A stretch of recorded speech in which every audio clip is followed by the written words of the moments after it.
truth about vaccinations. The subject of vaccinations has been a subject of much debate among those who see the simple science of benefits of vaccinations and those who are disturbed by the numerous ingredients in said vaccinations and doubt the benefits of. And of course, there is an official scientific explanation for each of those benefits that those who exclaim their doubt do not wish to accept. There is a deeper truth about all of this, however. It's not surprising, of course. There's always a deeper truth about everything.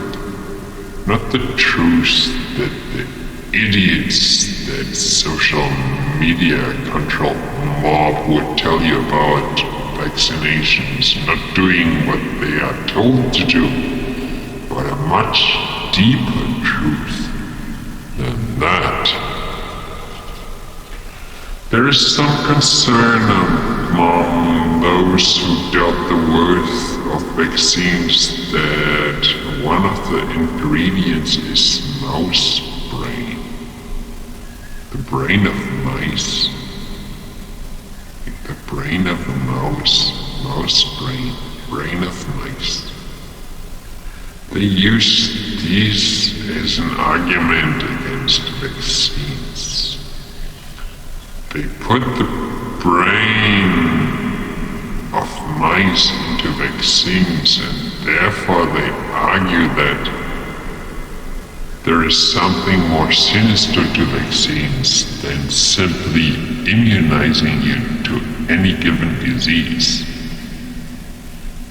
That, as we all know, that we all studied basic science is not the case, of course. Obviously, vaccines do indeed immunize each of us to any given disease. That is indeed how it is. We are given the vaccines, and contrary to all conspiracy theories, they do indeed immunize us to common diseases. There is nothing sinister about that on a basic level. There is, however, a reason that besides all the things that do indeed immunize us to diseases and do indeed do us a benefit, we are injected mouse brain, the brain of mice.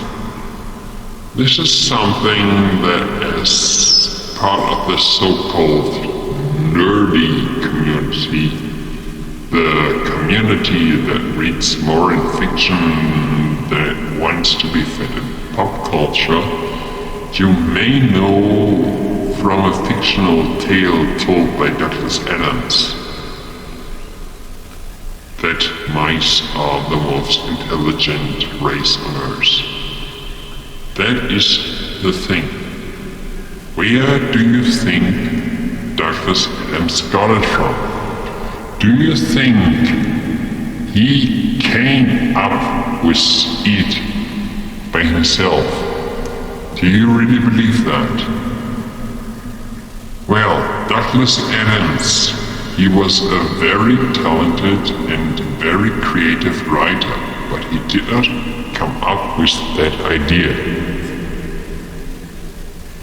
He took an idea that was first written down in a 7th century Hindu text that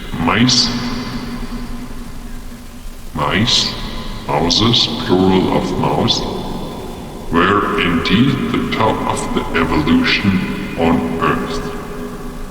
I cannot quote said text easily because my knowledge of Sanskrit, the ancient Indian language, is not what I would wish it to be, but the general idea is that Gaia, our planet as a living being has the life form that live on it as avatars as itself, and that we, as humans, are the one that may do all the complex thinking.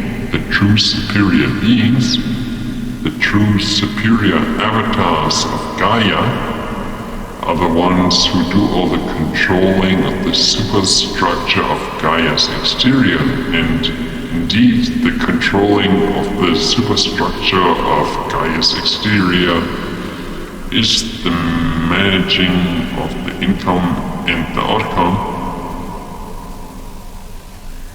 Have to think back. In more mundane terms, is the managing of the waste.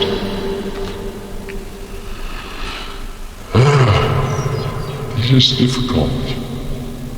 So yes, when Gaia, our living planet, made its avatars, it was indeed us humans who were meant to do the thinking part, but the thinking part was not considered to be the most important part. The managing of the resources was considered to be the most important part, and therefore those who managed the resources, and in turn those who managed the waste of said resources, were considered the most important part. So indeed the highest avatars of Gaia, as according to those ancient Hindu texts, were indeed the highest life forms on Earth. And Douglas Adams was simply quoting that when he wrote his story. So, there is a different story when we talk about vaccinations. When we are injected smaller versions of the diseases that surround us to shield us from the larger versions of those diseases, those vaccinations do indeed do the jobs they are intended to do. There is no doubt about that, and no conspiracy to be inferred. But beyond that, what they do is inject us with the consciousness of the highest avatars of Gaia, as a demonstration of our unreadiness, a message from the highest avatars of Gaia that we, as humans, may have come far. We are not yet ready to proceed without their interference. I find this knowledge both humbling and reaffirming. We as humans are who we are, but the avatars of Gaia are watching over us and are trying to actively steer us in the right direction. It may seem patronizing, but as we proceed, we may discover that being given pointers in the right direction can do us more good than harm.